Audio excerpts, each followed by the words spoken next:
Now, from your talk, I understand oxytocin deficiency can cause you can forget your partner. Is that what true? So oxytocin deficiency can forget your partner. So probably with the current climate, you have multiple oxytocin deficiency and vasopressin excess. So you forget your old partner and have multiple partners, probably. No, it's too early days to extrapolate the animal data to humans, but one thing is clear that oxytocin definitely improves the mutual bonding, and that is why now the major promotion of this agent is in resolution of marital conflicts as an adjunct to the counseling therapy.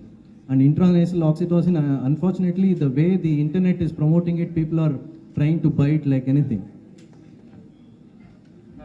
Do you want to ask any question? I think there is a couple of questions there. My question to the critical illness endocrinologist, sir. Sir, you have told, so thyroid function test is one of the very common investigation which is advised for any critical ill patients. More than throwing light, it always pushes to the darkness. And you have told that the 3:3:T4 ratio. So whether it has to be measured with the total T3:T4 ratio or whether it's a free T3:T4 ratio.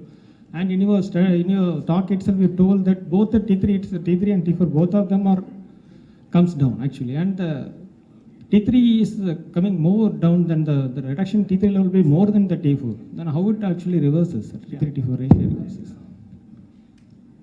Student days. None of this hold true. So I didn't even bother to look at water ratio. Probably there is one study which has suggested a ratio. The important thing is to understand the concept. The main thing is that T3 drop should be very sharp when compared to the T4. And that is important. I don't think any number, even if some author suggests a number, I wouldn't believe it. The concept is a more important thing rather than looking at a number of the ratio. So T3 drop should be much more than the T4 drop. And that is when you think of a critical illness. But of course, it's very easy to figure out that but it doesn't that work. Connection actually it will reverse, no, sir. The T3:T4 ratio will reverse, but he told that it will increase and all. T3:T4 ratio only told, sir, actually. Yeah, T3 ratio. What I meant is this thing. The T3 fall is much more than the fall in the T4 in a critically ill situation. And this doesn't apply to the hypothyroidism situation. But it isn't very easy to figure it out. I don't think there is any single test which will give you the answer. Even the reverse T3 may be erroneous. So what would be the ideal day in a day to check the ACTH and ACTH and cortisol level? What would be the ideal time for testing, sir? There is no ideal time, and that is what we have figured out by the various trials. That's what I showed in that graph. See, previously we used to think that okay, this is a patient who is critically ill. You take a random cortisol level, and you find that it is not probably the 18 range. 18 is the cutoff which most people use for a short synaptic test. If it's not more than 18, you think that it's adrenal insufficiency. That's what the study suggests. Especially when you're dealing with,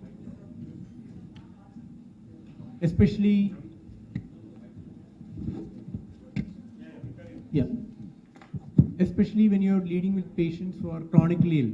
And the ballpark definition for a chronically ill patient is something like around 10 days.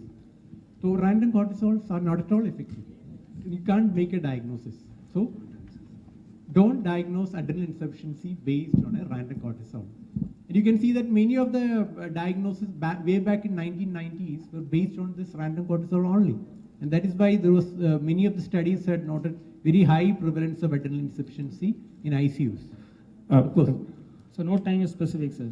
So early morning samples must be more. No. That's what. There's no circadian rhythm in critically ill patients. Okay, so shall we move on to the next question? We got 3 minutes more. Sir, do you want to ask to Dr. Sundaram? Yeah, it's quite informative, romantic message we got from all the speakers. Romantic message is always informative. One to Dr. Shashank. You didn't mention about hyponatremia as one of the important reasons of frailty and the chronic fatigue. Another thing I just want to, in the usual endocrine practice, many times the patients are on long-term steroids for a different condition, medical condition, and thyroxine and inadvertently treated. When they stop the medicines, when we test them, they don't have hypocortisolemia or hypothyroidism. but still they feel better with steroids and thyroxine. This is a myth. Now, how do you explain? You also explained that hypothalamus-pituitary axis is very important in this mechanisms. Now, how do you explain these things? And the second question to Dr. Muralidharan, what do you think about transsexuals? That's a thing. So let me take your second question first. You mentioned that many patients are on corticosteroid or thyroxine therapy, or mainly corticosteroid therapy for other illnesses, not for endocrine illnesses. And therefore, there's always a suppression of the HPA axis. And recovery of that HPA axis sometimes is extremely unpredictable. We don't have a robust marker today to clearly delineate the duration and degree of suppression of HPA axis. And therefore, when these agents are withdrawn, many a times you get functional or subclinical hypoadrenal or hypopituitary state. And therefore, reintroduction of these agents do give you a symptomatic relief. So therefore, the titration protocols, particularly if the suppression is more than 6 months, based on the type of steroid and the duration of steroid, and this has even happened with inhaled steroids, and the most studies which have been done here are on inhaled steroids, the HPA axis can be extremely suppressed and for Yeah, it takes a about prolonged period of some time. 1 year. So you need to know that there is no way that we can predict it. There is no prediction biology or a robust marker to do that. What was your first question? No, regarding hyponatremia. Hyponatremia I did not get into because I had limited time. And in 20 minutes, I really did not want to push hyponatremia. Chronic hyponatremia is a very well documented geriatric condition, and it does cause some amount of fatigue. Okay, and I did not want to use electrolyte disorders as a cause of fatigue because I was trying to look at some other areas of that. So therefore, I did not touch upon it. But I agree with you, hyponatremia is extremely well known, and for chronic hyponatremia, now we have therapy options also available as oral drugs, particularly with the water transporter molecules or vasopressin molecules, and therefore it is easier for us to handle that. As far as transsexuals or same-sex love, homosexuality, data are still not worked upon because most of these data are available for the heterosexual love, some on maternal love, even love between friends, the filial love, not much data. So it will be a very fertile area to work on.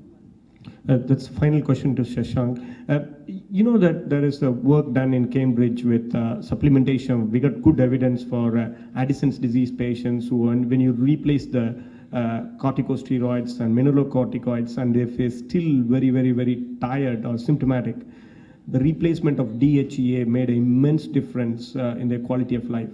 So for chronic fatigue syndrome, the question one is whether there is any diagnostic criteria, because it is like a thyroid and diabetes, the amount of prevalence of CFS is phenomenal. I mean, if you classify them. So is there any criteria, number one? Number two, is there any benefit of role of hormones like DHEA?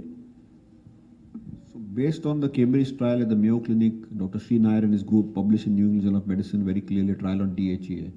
And they clearly showed with the NIH grant that the DHEA is of no use. It is again, like Murli was saying, more of an internet-based tool as a fountain of youth. And it does not really make any meaningful difference. However, there is some data to suggest that in documented adrenal disorders, a adjuvant of DHEA might be useful in select cases, like in select cases T3 is useful. But this is a very small subset and we are not able to clearly delineate that subset. So there is probably a small role for DHEA. No question asked on that. So definitely there is a role. I did not touch on that. Related to role of DHEA, hydrocortisone, dexamethasone in CFS, whatever is the data and literature available, none of them, including fludrocortisone, and I showed you some trials, have documented any beneficial effect. In fact, the adverse events of the replacement are far more than the regular therapy, beneficial effects. Thank you very much. Thank you. My last question to Dr. Praveen VP. Nowadays, Sanactin is not widely available, especially in Tamil Nadu. Last 2 months, we are not having the supply. Do you have any idea about another intramuscular preparation of ACTH available, commonly used by neurology? Does it have any role in this dynamic study? Obviously, this this has not been studied in critically ill patients, but as you know, Prem, we've been, I think many people have been using actum prolongate. Yeah. There are some Seizures, studies, in fact, there are Indian studies, and we personally use 60 minutes and 90 minutes as well, not just, the Cynactin use 30 and 60, we use 60 and 90, because we found that many of the studies recommended only one sample at 60 minutes, but we have found that many patients who don't cross 18 at 60 minutes, cross it after 90 minutes. Okay.